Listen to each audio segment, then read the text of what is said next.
వర్ష బీభత్సంతో Hyderabad NTR మార్గ్లో road కుంగిపోయింది. ఉన్నట్లుండి ఒక పెద్ద రంధ్రం ఏర్పడింది. అయితే ఆ సమయంలో వాహనదారులు అప్రమత్తంగా ఉండడంతో పెను ప్రమాదం తప్పింది. అయితే ఒకసారిగా ఇలా రోడ్డు కుంగిపోవడంతో ప్రజలు మటుకు భయభ్రాంతులకు గురయ్యారు.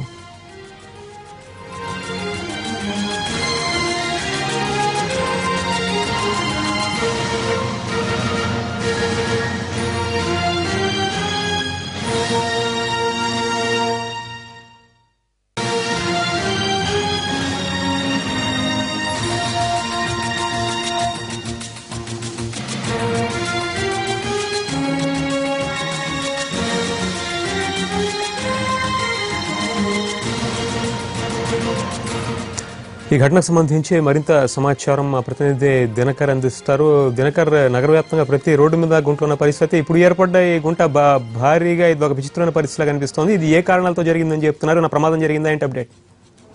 రైట్ పరితోష్, ప్రస్తుతం మనం స్పాట్ దగ్గర ఉన్నాము. అయితే ఇక్కడ ఉన్నటువంటి సిచ్యువేషన్ ఏంటంటే, సాధారణంగా ఈ రోడ్లో ఒక మనిషి నడుచుకుంటూ వెళ్తుండగా ఉన్నట్టుండి ఒకసారిగా లోపలికి దిగబడిపోయాడు. దీంతో భయపడిపోయినటువంటి వ్యక్తి అక్కడ హెల్ప్ అని అడగడంతో తన దగ్గరలో ఎన్టీఆర్ గార్డెన్ దగ్గర ఉన్నటువంటి సెక్యూరిటీ గార్డ్ వచ్చి కాపాడారు. తీరా చూస్తే దాదాపు 15 నుంచి 16 అడుగులు పొడవు ఉన్నటువంటి నాలా అది నాలాలో ఆయన పడిపోయే ప్రయత్నం జరగగా చాలా మంది కాపాడారు. అయితే ప్రస్తుతం అక్కడంతా ట్రాఫిక్ జామ్ అయినటువంటి సిచ్యువేషన్ ఉందని చెప్పుకోవచ్చు. అయితే ఈ నాలా నక్లెస్ రోడ్ లోని ఇందిరాగాంధీ విగ్రహం దగ్గర నుంచి జిహెచ్ఎంసీ ప్రధాన కార్యాలయం ఉన్నటువంటి నాలాకు కనెక్ట్ అయినటువంటి నాలాగా ఉంది ఇది.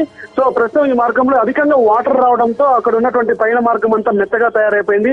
సాధారణంగా ఒక మనిషి నడుచుకుంటూ వెళ్తుంటే రోడ్డు కుంగిపోవడం పరిస్థితి చూస్తే మొత్తం ఈ రోడ్డు అంతా చాలా డ్యామేజ్ అయినట్టుగా మనకు కనిపిస్తుంది. దాదాపు 16 అడుగుల మేర లోతుకి ఇది మొత్తం కుంగిపోయినట్టుగా మనకున్నటువంటి సమాచారం. స్థానికంగా ఉన్నటువంటి జిహెచ్ఎంసీ అధికారులు కూడా చేయడం జరిగింది. ట్రాఫిక్ ను కూడా కంట్రోల్ చేసి డైవర్ట్ చేశారు. సాధారణంగా సచివాలయం నుంచి ఎన్టీఆర్ ఖైరతాబాద్ ఫ్లైఓవర్ కి వెళ్లాల్సిన వాహనాలన్నింటినీ కూడా డైవర్ట్ చేసి తెలంగాణ సచివాలయం ఐమాక్స్ మీదుగా డైవర్ట్ చేయడం జరిగింది. సో అయితే ఇక్కడ ఉన్నటువంటి సిచ్యువేషన్ అయితే ప్రస్తుతం దీని ద్వారా ఇంకా రోడ్డు ఇది అంటే దాదాపు 2 కిలోమీటర్ల మేర ఉన్నటువంటి మార్గం ఇది. ఈ మార్గంలో ఈ ఒక్క ప్రాంతమే ఇలా ఉందా, లేకపోతే మొత్తం 2 కిలోమీటర్ల మేర రోడ్డు అంతా మెత్తగా అయిపోయింది అన్నది మాత్రం అధికారులు పరిశీలిస్తున్నారు. వాటర్ బోర్డుకు సంబంధించినటువంటి అధికారులు ఎవరైతే ఉన్నారో వాళ్ళంతా కూడా ఇక్కడికి రావడం జరిగింది.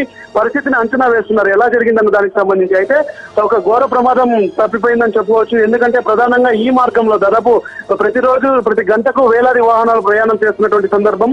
కానీ అనుకోకుండా ఒక వ్యక్తి ఎవరైతే ఉన్నారో ఆయన నడుచుకుంటూ వెళ్తుంటే కాలు లోపలికి ఇరుక్కుపోయి ఈ ప్రమాదం నుంచి బయటపడడంతో ఊపిరి పీల్చుకున్నటువంటి పరిస్థితి అయ్యి అలర్ట్ అయినటువంటి సిచ్యువేషన్ మనకి ఇక్కడ కనిపిస్తుందని చెప్పవచ్చు. అధికారులు దీన్ని మరమ్మతు చేసి తర్వాత ఈ నాలాని పునరుద్ధరించడానికి ప్రయత్నాలు చేస్తున్నారు. అయితే అంచనా వేస్తున్నటువంటి పరిస్థితి ఉందని మాత్రం చెప్పుకోవచ్చు. సో ఓవరాల్ గా చూస్తే భారీగా కురిసినటువంటి వర్షాల దెబ్బకు వచ్చినటువంటి వరద నీరు మూలంగా నాలాల పైన ఉన్నటువంటి రోడ్డు కూడా మెత్తగా మారినటువంటి సిచ్యువేషన్ ఉంది. దాని మూలంగా ఎక్కడ కాలు పెట్టినా గానీ లోపలికి దిగబడుతున్నటువంటి సిచ్యువేషన్ ఉన్నటువంటి నేపథ్యంలో ఇది ఇంకా అధికారులకు ఈ మార్గంలో రోడ్లు కూడా వేయడం ఒక ఛాలెంజింగ్ గా ఉందని చెప్పుకోవచ్చు. పరితోష్, దినకర్, మీరు చెప్తున్నట్టుగా ఈ మార్గంలో 2 కిలోమీటర్ల మేర పొడవున్న ఈ మార్గం మొత్తం కూడా తనిఖీలు చేస్తున్నారన్నారు. తక్షణ చర్యలు ఏం తీసుకుంటున్నారు? ఆ మార్గంలో ట్రాఫిక్ మళ్లించారా? మళ్ళించిన పరిస్థితి ఉందని చెప్పుకోవచ్చు. ఎందుకంటే దాదాపు ఇది ఇందిరాగాంధీ ఖైరతాబాద్ ఫ్లైఓవర్ కిందికి దిగి సెక్రటరియట్ కి వెళ్తున్నటువంటి మార్గంలో ఇందిరాగాంధీ విగ్రహం దగ్గర నుంచి దాదాపు జిహెచ్ఎంసీ ప్రధాన కార్యాలయం వరకు ఉన్నటువంటి నాలా, మనకు మెయిన్ రోడ్డు కింద నాలా ఉండి దాదాపు దాని మార్గంగా సీవేజ్ వాటర్ అంతా వెళ్తుంది. ఎస్టీపీలో శుద్ధి అయినటువంటి మురికిగా ఉన్నటువంటి వాటర్ అంతా కూడా వెళ్ళి అక్కడ లిబర్టీ నాలాలో కలుస్తున్నటువంటి సిచ్యుయేషన్ ఉంది. సో ప్రస్తుతం నిన్న రాత్రి నుంచి కురుస్తున్నటువంటి భారీ వర్షాల కారణంగా వాటర్ ఫ్లో అధికంగా కావడంతో ఈ మార్గంలో వెళ్లాల్సిన వాటర్ అంతా అధికంగా కావడంతో ఒకసారిగా పైన ఉన్నటువంటి రోడ్డు అంతా కూడా మెత్తగా ఉన్నటువంటి సిచ్యుయేషన్ అయింది. దీంతో అధికారులు కూడా అలర్ట్ కావడం జరిగింది. జిహెచ్ఎంసీతో పాటు వాటర్ బోర్డు అధికారులు కూడా ఇక్కడికి వచ్చారు. ఇక్కడికి వచ్చి దాని పరిస్థితిని అంచనా వేస్తున్నారు. ఇప్పుడు దాన్ని ఏదైనా మార్గం మరలించాలన్నా కానీ దాన్ని రిపేర్ చేయాలన్నా కానీ సమయం పట్టే అవకాశం ఉన్నందున ట్రాఫిక్ ని మొదట కంట్రోల్ చేసి ఆ తర్వాత దీనికి సంబంధించి పనులు చేపట్టాలని భావిస్తున్నారు. అందులో భాగంగానే ట్రాఫిక్ అంతా డైవర్ట్ చేయడం కూడా జరిగింది.